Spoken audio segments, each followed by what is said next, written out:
आप सभी लर्नर्स का एक बार फिर से वेलकम है आपके अपने प्यारे से परिवार में। This is Pushpendra, welcome to you English with Pushpendra sir channel में आप सभी का स्वागत है। बात करते हैं in the good books of, आगे के जो एडियम्स हैं उनके बारे में थोड़ा सा डिस्कशन करेंगे। और अब हम लेटर आई पर पहुंच चुके हैं। एडियम्स की बात करें तो इनमें से देखते हैं वन बाय वन डिस्कस करते हुए आगे बढ़ेंगे, उनके बारे में थोड़ा सा चर्चा करेंगे। तो पहला जो एडियम है वो है आपका इन द गुड बुक्स ऑफ, है ना। और इसका मीनिंग क्या होता है, आप किसी के बहुत ज़्यादा फेवरेट है, this is called good books में है, किसी की गुड बुक्स में है मतलब आप बहुत ज़्यादा उसके फेवरेट है। जैसे जो अच्छे डिसिप्लिन्ड बच्चे होते हैं वो टीचर के बहुत फेवरेट होते हैं, है ना। तो यू कैन से जो डिसिप्लिन्ड बच्चे हैं, जो बहुत मेहनती बहुत लेबोरियस बच्चे हैं, वो क्या है टीचर के गुड बुक्स में है। गुड बुक्स का मतलब है कि जो उसके जिनका वो फेवर करता है खास तौर से, है ना। तो to be in favour with a person, ठीक है, किसी का आप फेवर करो, किसी पर्सन के आप फेवर में हो, तो इन द गुड बुक्स ऑफ। और इसी को अपोजिट करके लिख दोगे in the bad books of. अगर आप इसको ऐसे लिख देते हो in the bad books of, in the bad books of, तो इसका मीनिंग क्या हो गया, इसका मीनिंग है आउट ऑफ फेवर, किसी के पक्ष में ना होना, है ना।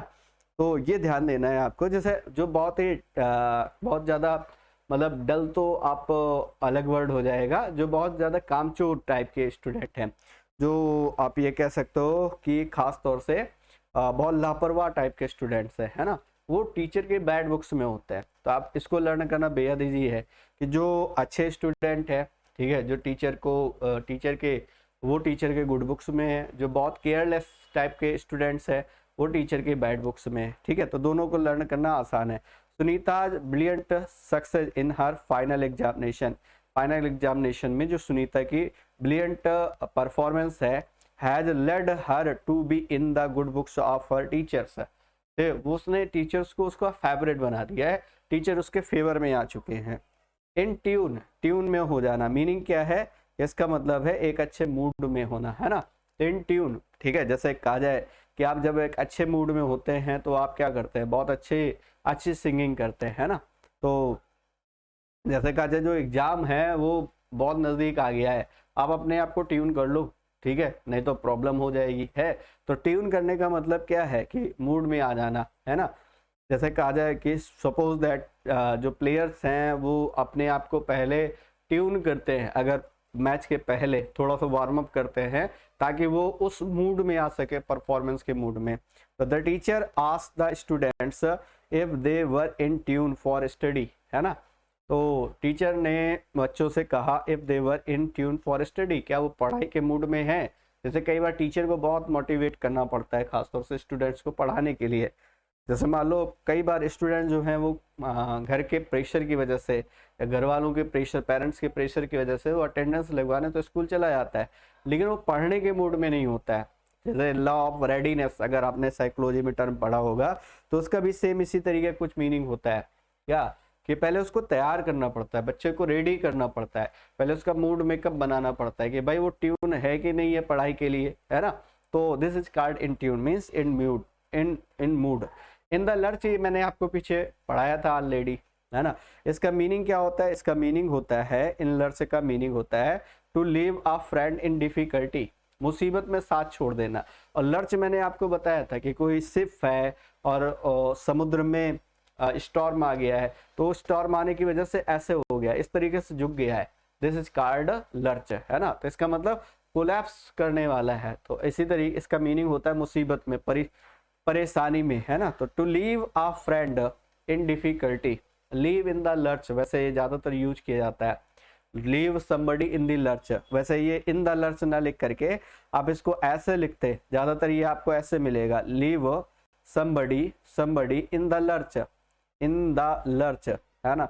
तो मीनिंग क्या हो गया, मीनिंग ये हो गया किसी का मुसीबत के समय उसका साथ छोड़ देना, ये होता है leave somebody in the lurch. जैसे आपने एक और मैंने आपको बताया था गेट इनटू हॉट वाटर, अगर आपको याद आ रहा हो, get into hot water. Get into hot water का मतलब क्या होता है, मुसीबत में पड़ जाना, किसी मेस में पड़ जाना। मेस एक वर्ड आपने पढ़ा था, मेस का मतलब कंफ्यूजन में, उलझन में, है ना, वो मेस होता है।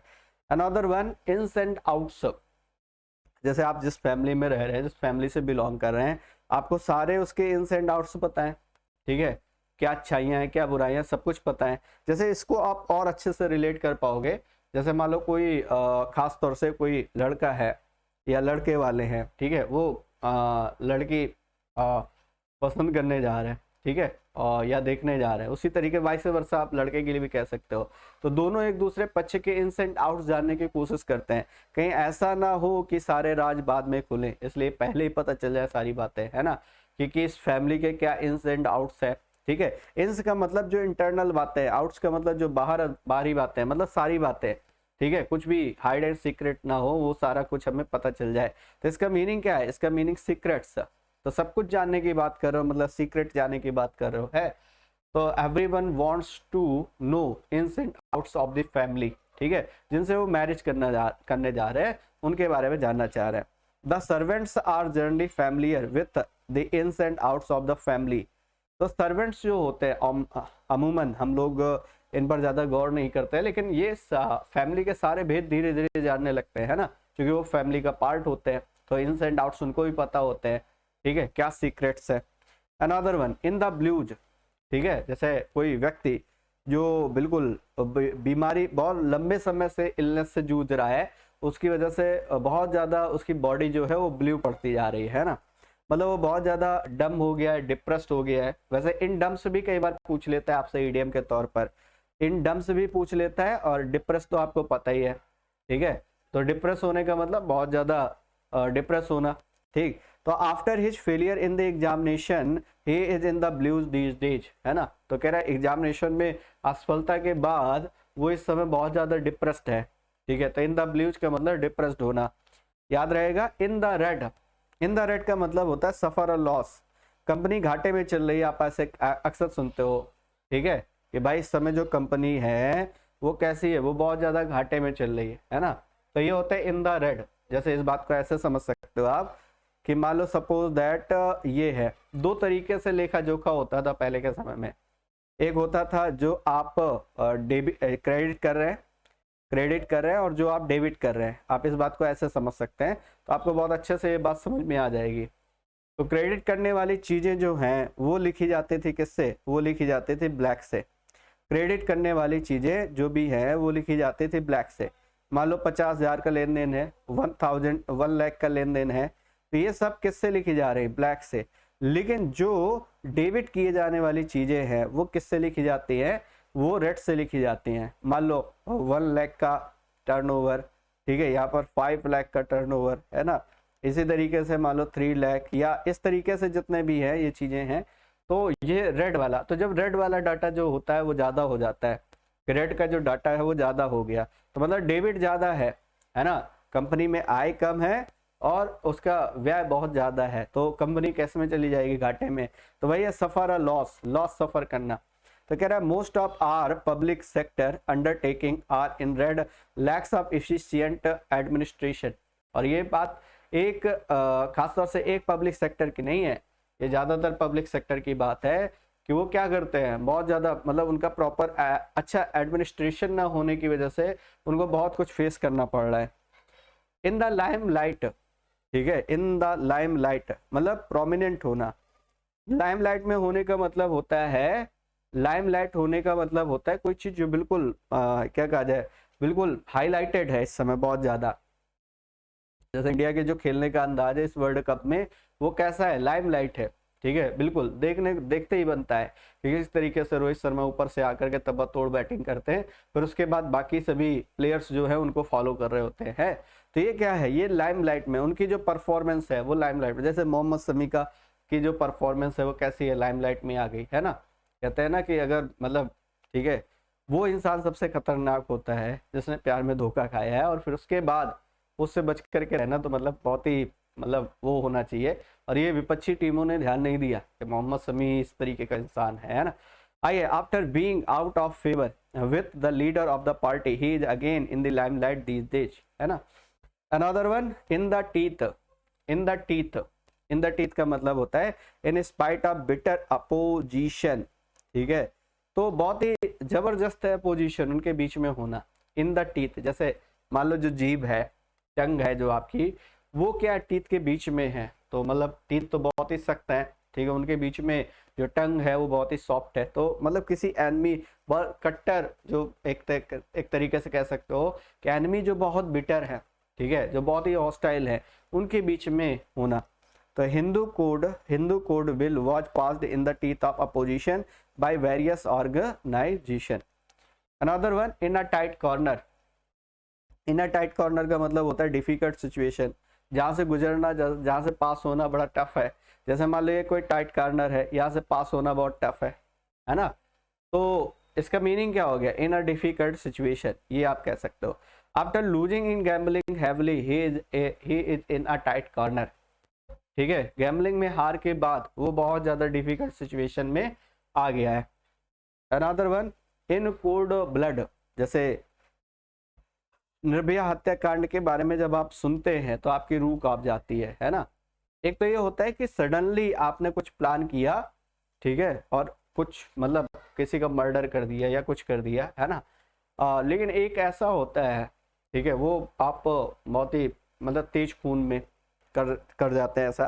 लेकिन एक ऐसा होता है कि कोल्ड ब्लड, मतलब कोल्ड ब्लड का मतलब कि आप बहुत शांत दिमाग से सातिर अंदाज में उस चीज को अंजाम देने वाले हैं। जैसे मैंने निर्भया हत्याकांड के बारे में बात की, तो इसके जो अपराधी थे वो किस तरीके से उन्होंने इस क्राइम को अंजाम दिया, तो कोल्ड ब्लडेड तरीके से, मतलब मर्सीलेसली, डेलिबरेटली। एक तो ये है कि जानबूझ करके आप बहुत कुछ प्लान करके, और दूसरा निर्दयता पूर्वक, है ना। तो दोनों बातें इसमें। The child was murdered in cold blood, बच्चे की जो हत्या की गई वो कैसे की गई, कोल्ड ब्लडेड तरीके से, निर्दयता पूर्वक, मर्सीलेसली तरीके से उसको मारा गया। इन डोल ड्रम मतलब क्या होता है, डिप्रेस होना। डोल ड्रम जैसे मैंने अभी आपको बताया था, इन द ब्लूज, अगर आप इसको रिलेट कर पा रहे हैं तो अभी पढ़ करके आए, इन द ब्लूज, ये एक आपका ईडीएम है, इन द ब्लूज। तो उसी तरीके से ये ईडीएम है आपका डोल ड्रम, ठीक है, दोनों का मीनिंग जो है वो सेम है, डिप्रेस होना, याद रखिएगा। After his failure in the examination he is in डोल ड्रम, इस समय वो डिप्रेस्ड है। इन द फैमिली वे, कहते हो भाई नन्हा मेहमान घर में आने वाला है, ठीक है, तो इसका मतलब फैमिली प्लानिंग चल रही है। तो she has been advise complete rest because she is in the family way. तो बिकॉज इस समय वो बहुत ज़्यादा इस समय कह सकते हो कि बेबी को कैरी की हुई कोई मदर, है ना। तो इसका मीनिंग है कि उसको बहुत ज़्यादा रेस्ट की ज़रूरत है। बात करते हैं आवरी टावर। आवरी टावर का मतलब होता है, एक ऐसे वर्ड की बात कर रहे हैं, एक ऐसे संसार की बात कर रहे हैं जो इमेजिनरी है, ठीक है, जैसे कहते हो ना हवाई किले बनाना, कुछ उसी तरीके का ये ईडीएम है। जैसे इसी को आप बोलते हो क्या, build castles in the air, ये आप बोलते हो build castles in the air, castles in the air, हवाई किले बनाना, build castles in the air, हवाई किले बनाना, ठीक है। तो उसी को बोलते हो आवरी टावर, ठीक है। तो टावर मतलब टावर बनाना, है ना, एयर में टावर बनाना, वही है build castles in the air. Imaginary word की बात कर रहे हो आप, है। जैसे ये सस्ते मिजाज वाले आशिकों की जब आप बात सुनते हो, है ना, तो कुछ आपको ऐसे ही बातें लगती है, अनरियलिस्टिक बातें लगती है, ठीक है, ये बातें कुछ इसी तरीके की कर रहे होते हैं, ठीक है। जैसे जब आप रोमांटिक कॉमेडी की बात करते हो, तो रोमांटिक कॉमेडी में ऑब्वियस सी बात है रोमांस होगा, लव अफेयर होगा, और ये जो फ्रेश कपल हैं, ठीक है, वो कुछ इसी तरीके की बात कर रहे होते हैं, ठीक है। वो चूंकि अभी रियलिस्टिक अप्रोच जो लाइफ है, जो प्रैग्मेटिक लाइफ है, उससे भी वो फैमिलियर नहीं है। तो अभी फैमिलियर नहीं है तो अभी वो बातें कुछ ऐसी करेंगे, अनरियलिस्टिक बातें करेंगे, ठीक है। धीरे धीरे जैसे टाइम बीतता है, 2-4 महीने, 1 साल, फिर उसके बाद वो रियलिस्टिक अप्रोच में आता है। पहले वो चांद तारे सितारों वाली बात करते हैं, उसके नीचे बात नहीं करते हैं। फिर वो समझ जाते हैं कुछ समय बाद कि नहीं, लाइफ कुछ और है, हम कुछ और, ठीक है, ये चांद के पार चलने वाली जो बातें कर रहे हैं ये अनरियलिस्टिक हैं, ये रियल में एग्जिस्ट नहीं करते हैं, ठीक है। तो ये सारी बातें इसी को बोलते हैं ivory tower, build castles in the air, याद रखिएगा। Imaginary word, those who talk of non violence as a useful tool international, चल ठीक है। अनदर वन, बात करते हैं इन द ड्रम्स, ये क्या है, इन द ड्रम्स, इसका मीनिंग अब डम्स मतलब आप जानते हो, डम मतलब नीचे होना, है ना। तो इसका मतलब जब व्यक्ति डिप्रेस है, उसका जो स्पिरिट है वो हाई नहीं है, जोश बिल्कुल हाई नहीं है, वो बिल्कुल डिप्रेस है। मतलब कोई पर्सन जैसे एग्जाम में फेल हो गया तो कैसा फील कर रहा होगा, he is in the dumps, ठीक है, जैसे माउथ डम्ब है बिल्कुल, है ना, तो उसी तरीके से वो लो स्पिरिट वाला पर्सन है, मतलब वो डिप्रेस्ड है, यू कैन से डिप्रेस्ड। तो her visit cheered me up as I was in the dumps before her visit, मैं बहुत ज़्यादा उसके आने से पहले मैं बहुत ज़्यादा डिप्रेस फील कर रहा था। और हर एक की लाइफ में कोई ना कोई पर्सन ऐसा जरूर होता है, खासतौर से वो कोई आपका मेंटोर हो सकता है, गाइड हो सकता है, या कह सकते हो कोई एक ऐसा पर्सन जो आपके पेरेंट्स में हो सकते हैं, या मान लिया कोई बहुत ही ज़्यादा पर्सनल क्लोज व्यक्ति, ठीक है, आप ये कह सकते हो नियर एंड डियर वन कोई है, जिससे मिलने के बाद आप बहुत ज़्यादा मोटिवेटेड फील करते हैं, बहुत ज़्यादा हाई स्पिरिट में आप फील करने लगते हैं, है ना। अनदर वन बात करते हैं इन आ फ्लटर। इन अ फ्लटर का मतलब क्या होता है, एक्साइटेड होना। इन अ फ्लटर का मतलब होता है बहुत ही ज्यादा एक्साइटेड होना, आपके इमोशंस आपके काबू में नहीं है, आप कंट्रोल में नहीं है, इन अ फ्लटर आप फील कर रहे हैं।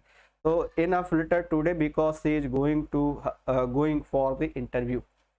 तो होप सो सेशन आपको समझ आया होगा, चीज़ें आपको पसंद आई होंगी, ठीक है। बाकी हम मिलेंगे नेक्स्ट सेशन में, इसी के आगे करेंगे प्रोसीड, कुछ और बेहतरीन से एडीएम लेटर आई चल रहा है, ठीक है, आई के आगे प्रोसीड करेंगे। Thanks for attending this valuable session, thank you guys, जय हिंद।